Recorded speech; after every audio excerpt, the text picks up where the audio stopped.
I'm here with Ann Dowsett Johnston. The Intimate Relationship Between Women and Alcohol, Drink, is the name of her book.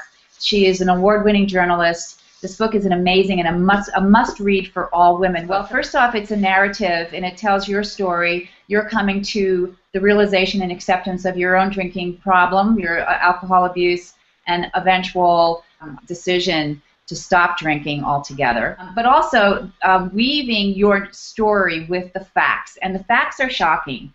That alcohol abuse is rising among women, and especially among younger women. Binge drinking is becoming a horrible problem. And as I've read in your book, this is an epidemic, considered an epidemic by many alcohol researchers and scientists.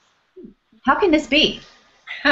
Somehow it has become the truth that we have closed the gender gap, or are closing the gender gap on risky drinking with men.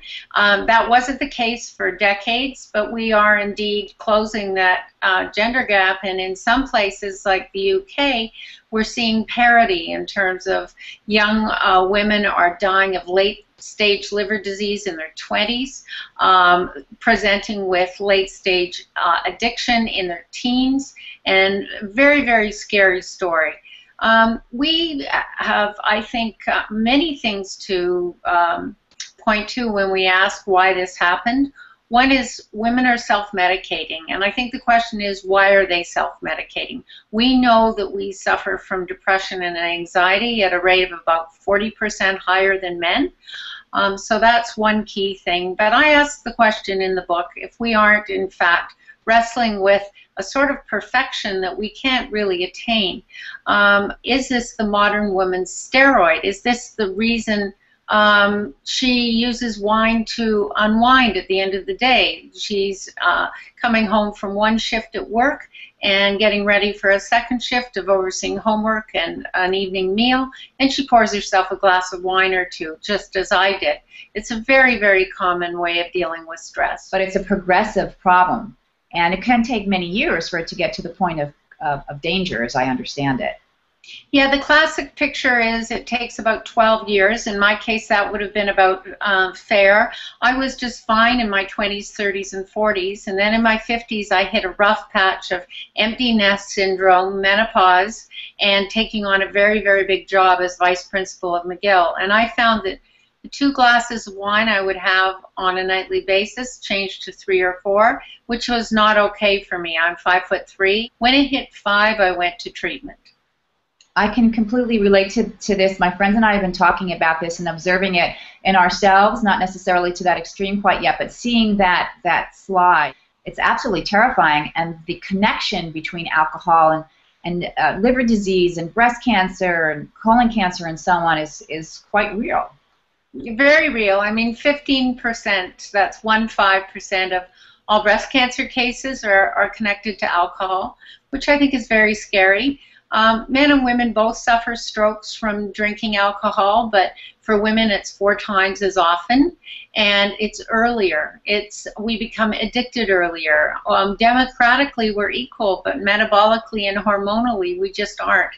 And alcohol hits us much harder and much faster. We've been targeted by the alcohol business, and you know that from products like Skinny Girl Vodka and Mummy Juice and Girls Night Out wine and even Happy Bitch wine, Cupcake wine. These aren't very flavored vodkas. These aren't manly products.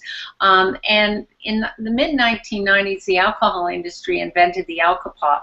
That was very much chick beer. That was targeted at young teenage girls to get them to sign on to the spirits industry, and it was very successful. Could you please speak to the difference between how younger women are drinking and this horrible problem? These are our daughters, our nieces, our friends' daughters, and the way older women drinking. There's a generational difference, as you explain in the book.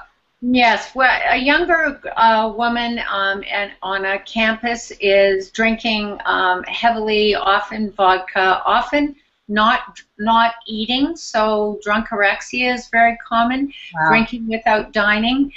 This generation doesn't drink and drive, but they pre-drink, which means they load up on very strong vodka before they go out for the evening, often on an empty stomach.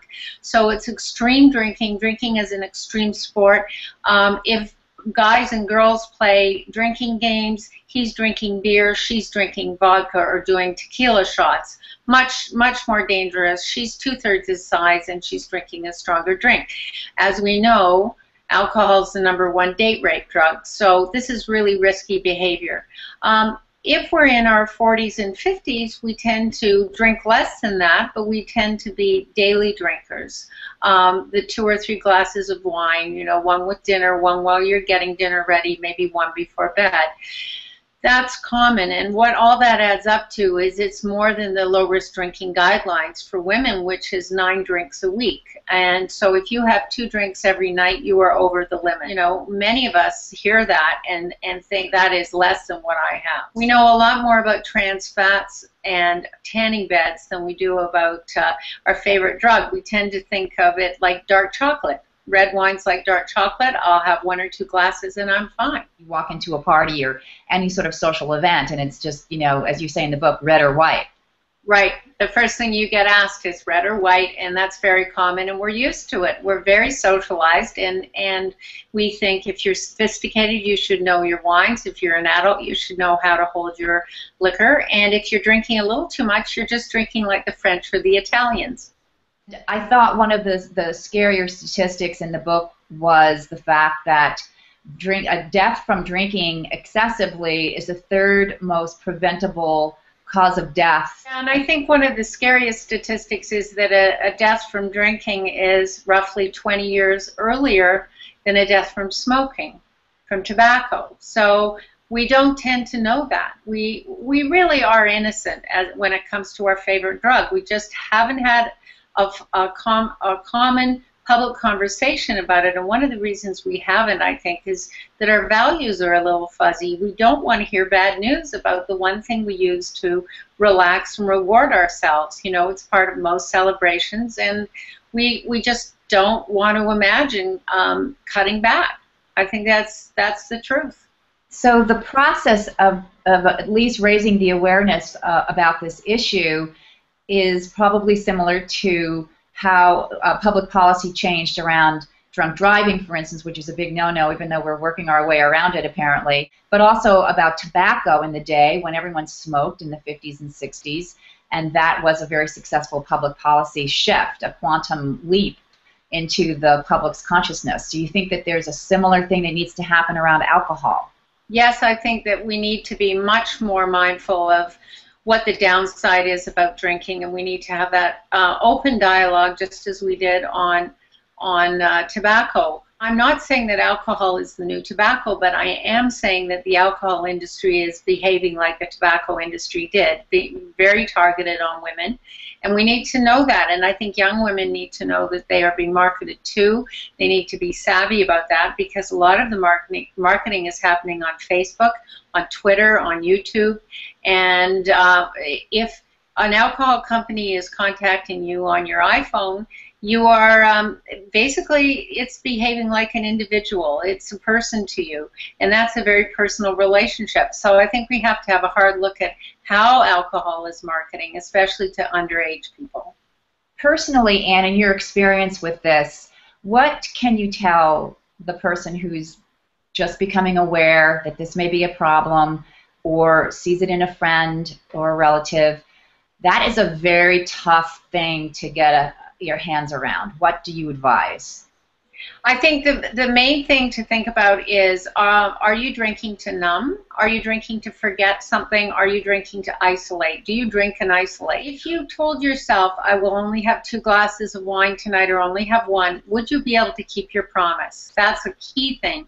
Can you keep your promise when you set limits? I couldn't. When I got into trouble, I couldn't set limits. I'd say I would set them, but I would never keep my promise.